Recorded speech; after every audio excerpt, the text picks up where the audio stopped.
The 1940s was a time of big change, big challenges, and, believe it or not, even a bit of fun. For kids growing up in a world turned upside down by war, they still somehow found ways to be kids. If you've ever wondered how children in the 1940s survived and thrived through rationing, blackouts, and endless chores, then stick around. Here are 15 ways kids were shaped by war in the 1940s.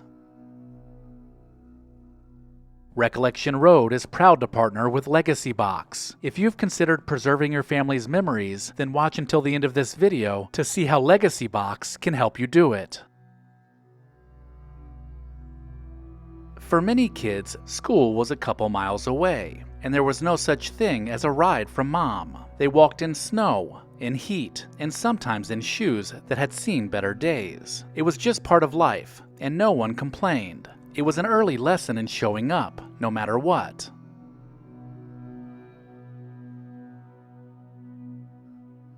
With dads off at war and moms working in factories, kids stepped up in a big way. They swept floors, cooked meals, watched younger siblings, and sometimes even handled the laundry. There wasn't a lot of downtime, just a strong sense that every hand needed to help. These early responsibilities taught kids how to keep a household running before they were even teenagers.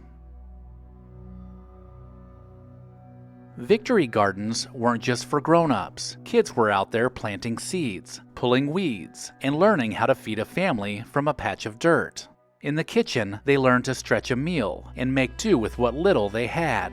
These weren't just chores. They were lifelines, and in the process, kids picked up skills that would serve them for decades.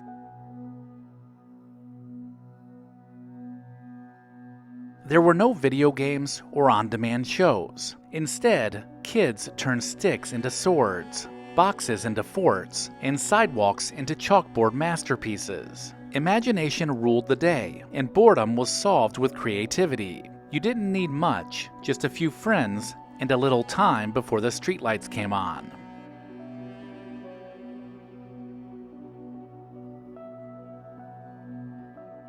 Toys back then were a luxury, not a guarantee. So when something broke, you fixed it, and when you wanted something new, you built it. From carved wooden trucks to handmade dolls, kids used whatever scraps they could find to create something fun, and it usually worked just fine.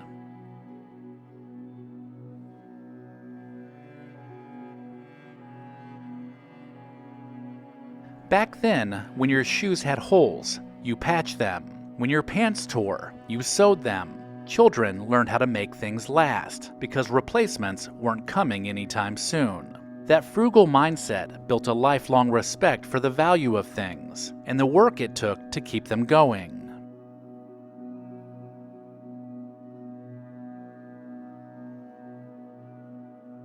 Many kids weren't just helping at home, they were helping outside of it too.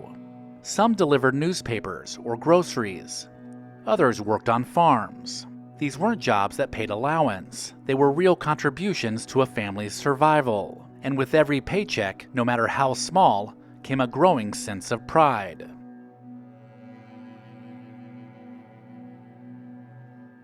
Ration books were part of daily life.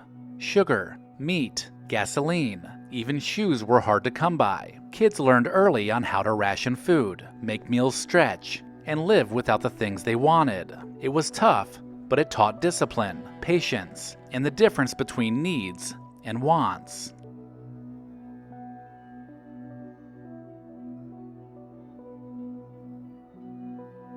Even the youngest kids got involved in the war effort. They went door to door collecting scrap metal, rubber, paper, anything that could help the troops. Neighborhood drives turned into friendly competitions, and it gave kids a sense of purpose. They knew their efforts, small as they were, had meaning. When times are hard, people come together, and the 1940s were no exception. Kids joined their families in supporting neighbors, raising funds, and writing letters to soldiers overseas. The sense of community was strong and real. Everyone was in it together, and even kids felt that connection deeply.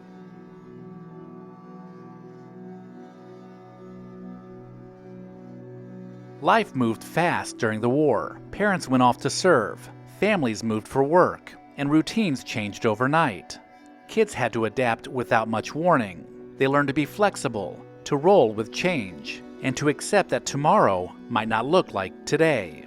And they did it all without a fuss.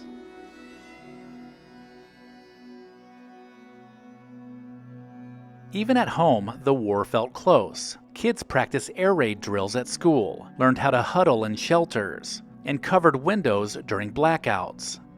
The fear was real, but so was the courage. These drills weren't just practice, they were preparation, and they taught kids how to stay calm when it counted.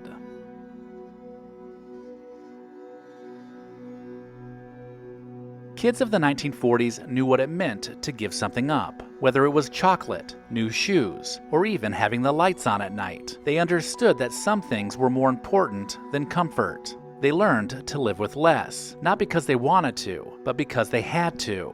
And in doing so, they gained a deep understanding of what truly matters.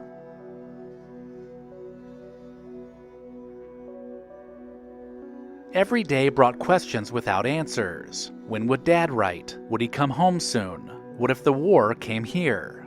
Kids lived with a constant hum of anxiety, but they still went to school, still helped at home, and still played outside. That kind of quiet bravery is something few talk about, but it shaped who they became.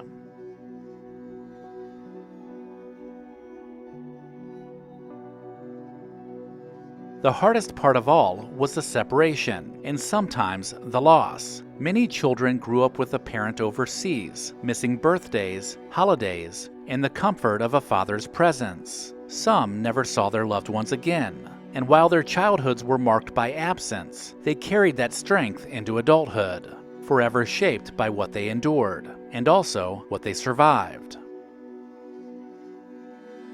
Kids from the 1940s didn't set out to be tough. They just lived through tough times. They learned how to stand strong, make do, and just keep going. And it all started in the small, everyday moments that built resilience from the ground up. Did I happen to miss something? Share it with me in the comments. If you enjoyed this video, hit that like button and subscribe so we can do it again in the next video. Recollection Road loves to recommend LEGACYBOX because we both believe in preserving the past. If you have a cluttered closet with cherished home videos and photos that rarely see the light of day, then you need to visit LEGACYBOX.com/recollection. These irreplaceable heirlooms are rapidly fading away, and they deserve to be digitized and shared with family and friends. And right now, LEGACYBOX is offering you $9 tape transfers. The process is simple. Send in your LEGACYBOX filled with old VHS tapes, camcorder tapes, and pictures. Their team will professionally digitize everything by hand, right here in the USA. You'll get the originals returned to you, along with organized digital copies. I love LEGACYBOX because it makes all my favorite memories available anytime. I can post them on social media or pull up a slideshow on my TV, which keeps special family moments alive. Visit LEGACYBOX.com/recollection to shop their $9 tape sale. That's LEGACYBOX.com/recollection to unlock this incredible offer. Also make sure to check the description of this video for links to pick up a t-shirt and sign up for the newsletter. Thank you to our loyal Patreon supporters listed here. Visit patreon.com/recollectionroad to join the club.